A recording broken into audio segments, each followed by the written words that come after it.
Bonjour les amis, moi c'est Michel Salman, prof de PC. J'aide les élèves à maîtriser les concepts scientifiques en chimie et en physique. Ce matin, j'ai un exercice sur la structure électronique dans les classes de première, seconde pour vous amener à mieux comprendre ces exercices. Donc avant de démarrer dans cet exercice, je dis d'abord un grand merci à tous mes abonnés. À ceux qui ne sont pas encore abonnés aussi, merci également. Abonnez-vous pour ne pas rater ces vidéos pour vous renforcer. Merci. Sans plus tarder, nous allons donc démarrer avec notre exercice. On considère un atome dont le noyau contient 35 nucléons. Son cortège électronique a une charge totale Q égale à moins 2,112 10 exposant moins 18 coulombs. On donne E égale à 1,6 10 exposant moins 19 coulombs. 1.1, quel est le numéro atomique de cet atome? 1.2, donner la composition du noyau de cet atome. Numéro 2, un atome X a moins de 20 électrons mais possède 4 électrons sur sa dernière couche. 2.1. Quelles sont les configurations électroniques possibles de X? 2.2. Trouve le numéro atomique Z de X, sachant qu'il est de la même période que le chlore Cl17. 3. On attribue respectivement aux ions X2 plus et Y- 18 électrons. Numéro 3.1. Écris les formules électroniques des atomes X et Y correspondants. En déduit leur période. Groupe dans le tableau de classification périodique réduit à 8 colonnes. 3.2. Identifier les atomes X et Y par leur nom et symbole, donner leur valence et leur schéma de Lewis. OK. Dans notre exercice, à la question numéro 1.1, on demande le numéro atomique de l'atome. Le numéro atomique. Le numéro atomique Z de l'atome. Voilà, donc pour déterminer le numéro atomique de l'atome, la charge est négative ici. Retenez que l'atome, dans un atome, le nombre de protons égale le nombre d'électrons. Dans un atome, le nombre de protons égale le nombre d'électrons. Donc, ça dit que pour déterminer donc, le numéro atomique Z de l'atome, on va dire quoi? Ou bien on va calculer en même temps le nombre d'électrons. Il n'y a pas de problème, parce que le nombre d'électrons, ça va aller. Donc, on va noter ça comme ça. Grand N, E moins, pour dire nombre d'électrons, est égal à quoi? Donc, ça fait moins Q sur E. Voilà, ça, c'est le nombre d'électrons, ça. Le nombre d'électrons. Donc, moins Q sur E. Puisque la charge des électrons est négative. Donc, on va calculer le nombre d'électrons et on déduit en même temps le nombre de protons, qui est noté Z. Alors, ça fait quoi? Moins, entre parenthèses, moins 2,112 10 exposant moins 18 divisé par combien? Divisé par 1,6 10 exposant moins 19. Lorsque vous calculez le nombre d'électrons dans cet atome, ça fait 17. Alors, Z égale à quoi? Z égale au nombre d'électrons qui est égal à combien également? 17, c'est tout.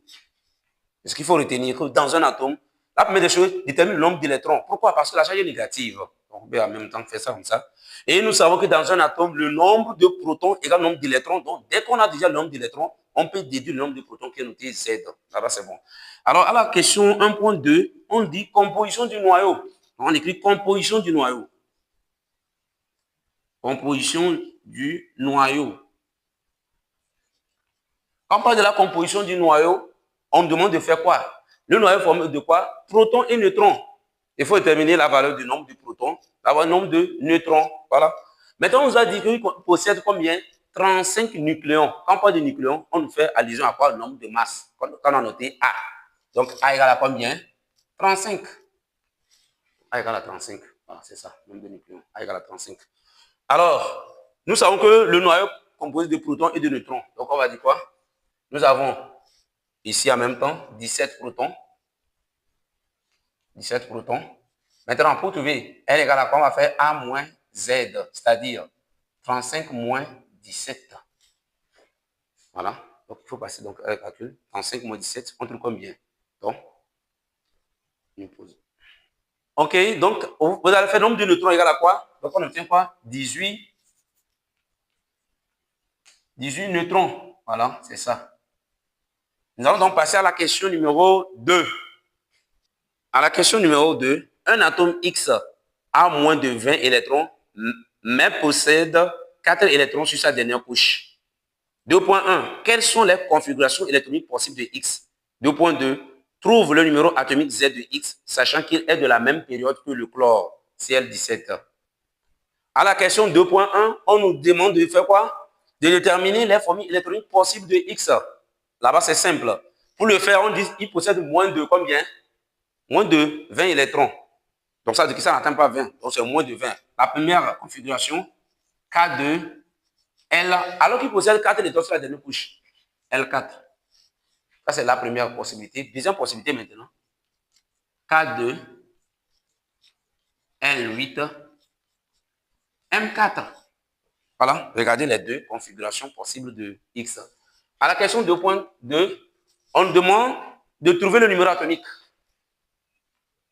Numéro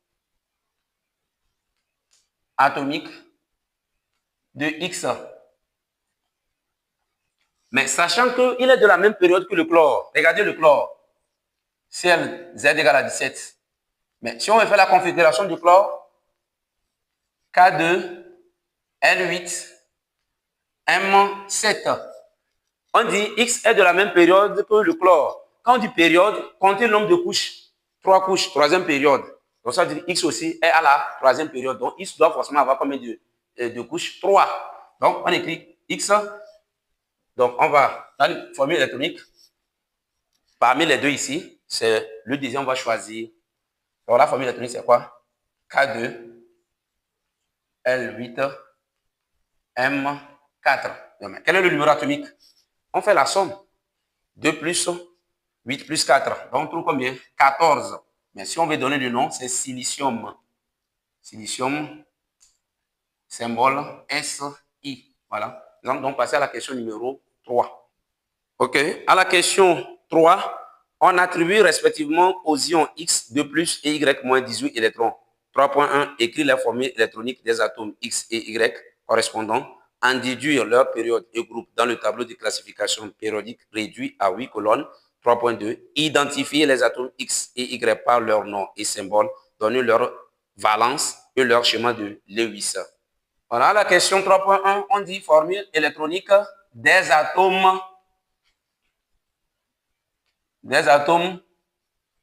X et Y. Suivez très bien ici. Ici, nous avons, c'est les ions que nous avons. Mais il faut d'abord trouver le numéro atomique de l'atome X avant de pouvoir faire la formule électronique. Quand vous regardez l'atome X2+, ça veut dire que l'atome a perdu 2 électrons. L'atome a perdu 2 électrons. Donc, il a perdu 2 électrons pour devenir combien? Pour rester combien? 18 électrons. Il a perdu 2. Donc, plus de 2, là, signifie qu'il a perdu 2 électrons sur sa dernière couche. Alors, ça, le numéro atomique, ça fait quoi? 18 plus 2. Donc, on va trouver combien? 20. 20. Donc, ça, le numéro atomique de X, c'est 20. Donc, X a prendre 20. Maintenant, quelle est la formule électronique?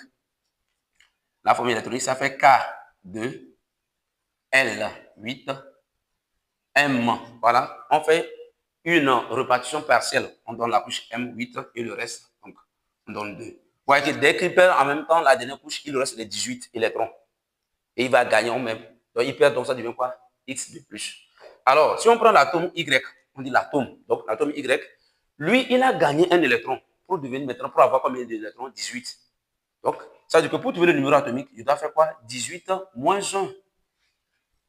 Alors, il lui reste combien maintenant? 17. Mais quelle est la formule atomique? K2, L8, M7. Voilà.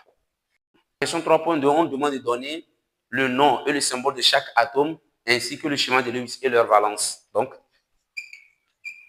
nom et symbole. Symbole de X et Y d'abord. Quand vous prenez X, Z égale à 20, c'est quel élément? Calcium.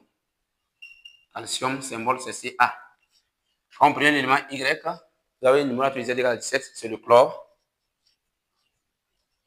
Symbole, c'est quoi? Cl. Maintenant, on demande de donner la valence et un schéma de Lewis. Donc, valence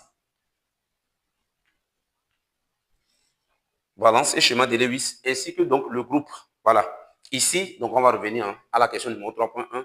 On demande aussi de préciser le groupe et la période. Donc ici, si vous prenez l'élément, si vous avez donc avec l'élément X, on peut préciser ça en même temps ici.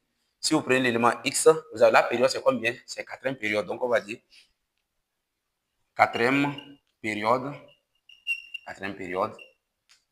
Quand on dit période là, quand on prend l'élément X période, il faut compter le nombre de couches que nous avons. Nous avons combien de couches? Donc ici, c'est la couche N. Voilà. Nous avons combien de couches? Nous avons 4 couches. 1, 2, 3, 4. Donc c'est quatrième période. Mais quel est le groupe? Il faut regarder le nombre d'électrons ici. C'est combien on a? 2. Donc groupe 2. Voilà. Groupe 2 en chiffre romain. Quand on prend l'élément donc Y, quel est un groupe? Quelle est une période? Il faut compter le nombre de couches. 1, 2, 3. Donc on va dire quoi? Troisième période. Voilà. Maintenant la troisième période. Mais quel est un groupe? On regarde ici. On a combien d'électrons? 7. Donc groupe 7 en chiffre romain. Voilà, c'est fini. Revenons ici à la question 3.2. Donc, après avoir donné le nom et les symboles de ces éléments, on demande la valence et le schéma de Lewis. Valence et schéma de Lewis. Donc, valence et schéma de Lewis. Pour faire ça, revenons d'abord, si nous prenons d'abord pour Y, donc pour X d'abord. Pour X, la formule électronique, on va s'intéresser à la dernière couche de l'élément. Voilà, on s'intéresse à la dernière couche, c'est ça ici. Voilà, la couche N a combien de cases? 4 cases. Nous allons faire la répartition de ces électrons dans les cases. Nous avons 1, 1. C'est fini. Mais quel est le schéma de Lewis maintenant? C'est CA. On met point, point. Un peu partout, vous pouvez mettre les points là. La valence, c'est combien maintenant? La valence, donc on peut dire val de CA égale combien? 2. On a fini avec ça. Schéma de Lewis, valence en même temps. Mais vous prenez pour l'élément Y. La dernière couche, c'est la couche M. Combien d'électrons?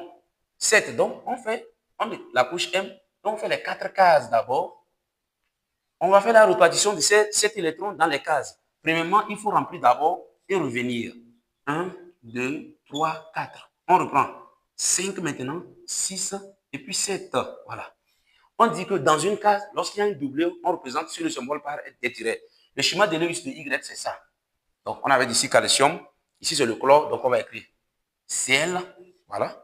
Maintenant, on prend la première case, c'est un doublé. On met un tiret. Deuxième case, un doublé. Tiret. Tiret. Et vous mettez un point. La valence, c'est quoi? La valence, donc on peut dire val de Cl. Égale combien? 1. Voilà, un électron célibataire. Donc, nous sommes donc arrivés à la fin de notre exercice. Merci beaucoup. Abonnez-vous à ma chaîne pour ne pas rater ces vidéos.